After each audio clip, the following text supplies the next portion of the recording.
David Gilmour live on this Sonic Obsession.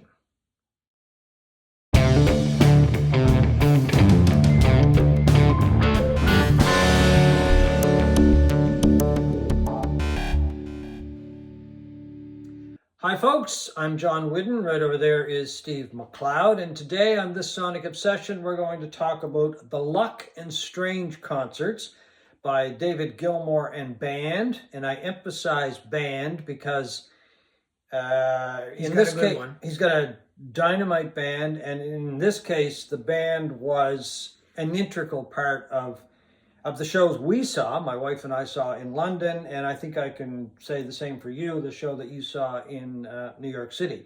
Anyway, the album package just came out, the Luck and Strange concerts, and Steve has picked it up. This is the slipcase.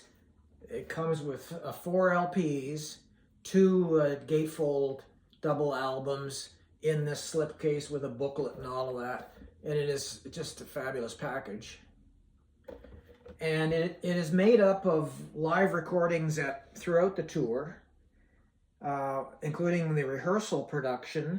Yeah, initially I thought it was going to be the soundtrack, the same music that was in the film from the Circus Maximus. I didn't realize that it was music from all of the different shows. Yeah, the LPs, 4 LPs is over the entire concert tour. Which includes even some audio from Brighton Centre in UK, which was a rehearsal before the band took it on the road. I saw some video. That's probably what I saw. Yeah. And the shows were at Circus Maximus in Rome, the Royal Albert Hall in London, of which John saw 2 shows. 2 shows, yeah. The Intuit Dome in Los Angeles, and Madison Square Garden, where I was fortunate and my wife were fortunate enough to see the tour closing night at Madison Square Garden. So the album is made up of that instead of just the Circus Maximus show, which you will see on the Blu-ray, I guess. Yeah, the Blu-ray, and there's a DVD version as well. I haven't seen. Well, we saw the movie. We did a show on the movie not too long ago. Yeah. And then there's the DVD set, which is out or is coming out, and the Blu-ray and the DVD. It's got bonus footage. And of course there's CD versions. CD version, yeah. This is, so just to run. This is one of the gatefolds. Look at that. I mean, just beautiful photography. I don't know if his wife Polly Sampson did a lot of the photography. I don't know if she did the photography on the covers or not. This is the whole band on the inside. Just gorgeous. Yeah.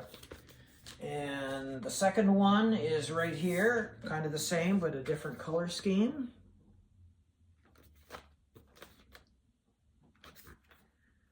And I think the inside is the exact same one. I think it is, or similar. Yeah, just a fantastic band that he assembled for those shows. And the slip covers, the inner sleeves, which do not have poly liners, which they should have for the amount of money you spend for stuff like this. That's my only really quibble. I have another quibble I will talk about shortly. Just beautiful artwork. And the names of the... Am I missing one here? It doesn't really matter. They're all kind of similar. And then there is a booklet which has all of the credits in that. The set was cut by Miles Scholl of Abbey Road Sound. Okay, yeah. And I think it sounds fantastic. I mean, I'm sure people will quibble about it. I don't. The only nitpick I really have in this set is I would have liked it if they had put the source of the show for each of the songs that are on here. You mean the night of? The night of. Yeah. That I would have liked that too. But it doesn't have it. It doesn't break it down that way, and it's too bad. I mean, well, I'm sure somebody will do some detective work and find out, or somebody will just ask Gilmour or somebody associated with it. I think it's safe to say we both thought this concert tour, the shows that we saw, were among the best shows we've ever seen. Oh, without a doubt. Yeah, without a doubt. And as such, I really wanted to get this package on vinyl, and so I was a little disappointed that I don't know which songs might have come from the final night of the show at Madison Square Garden, which we saw. other than that, it is a fantastic package. It doesn't have, on Discogs, there's people suggesting that the vinyl set was cut at Optimal in Germany, and it is absolutely flawless.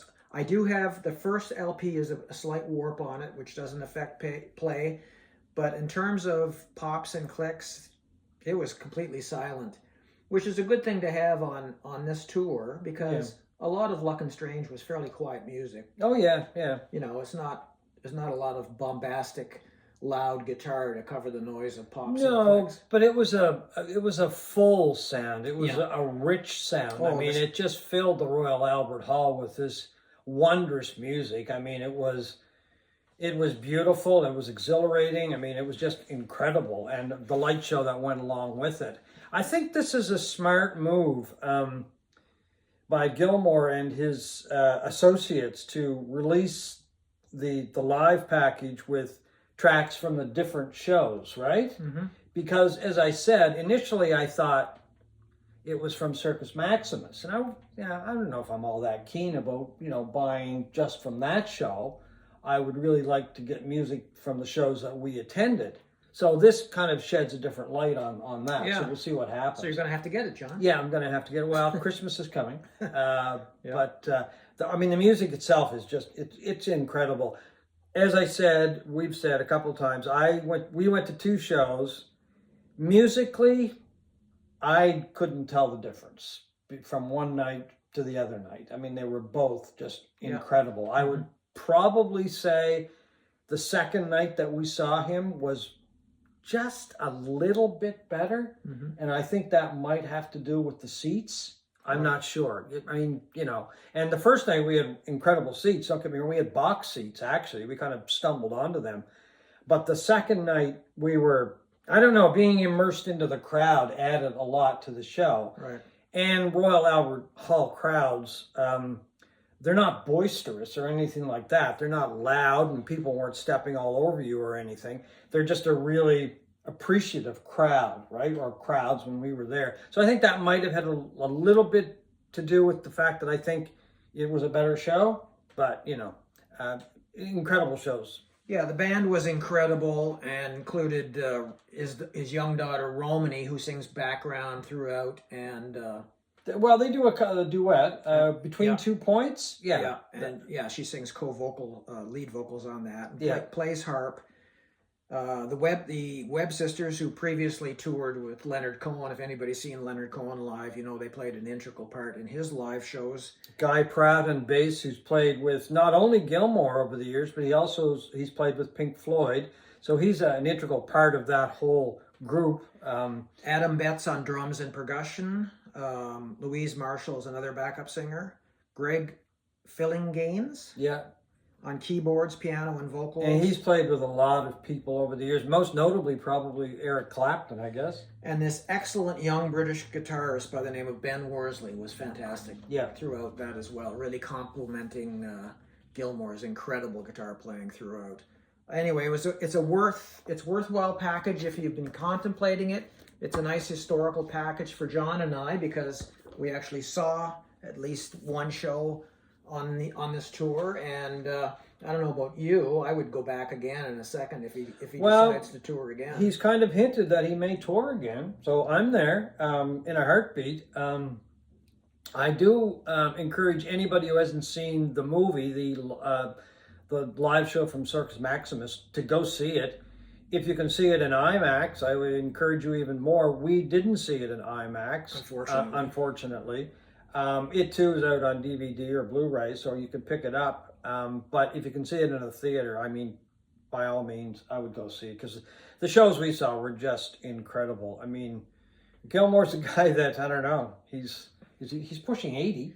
79, I believe. Yeah, you would never know. I mean, vocally, his vocals don't seem to be any different than they ever were. No. And of course, if anything, maybe stronger. Yeah, I don't know. He was in fine form the night we saw him, and his guitar playing, of course, is orgasmic. I'm going to use it again, John. There he is again. I really enjoyed watching Gilmour when he was playing pedal steel guitar, because he's immersed in it, right? Yeah. I mean, well, he is when he's playing guitar, but man, when he sits behind or sits down and plays pedal steel, I don't even know if he realizes what's going on around him, because he's immersed, he's concentrating, and it's just amazing to watch him play, and that incredible sound that he gets for a pedal steel. So anyway. So there you have it, David Gilmour, the Luck and Strange concerts, out on vinyl, 4 LPs. So anyway, folks, thank you for watching this Sonic Obsession.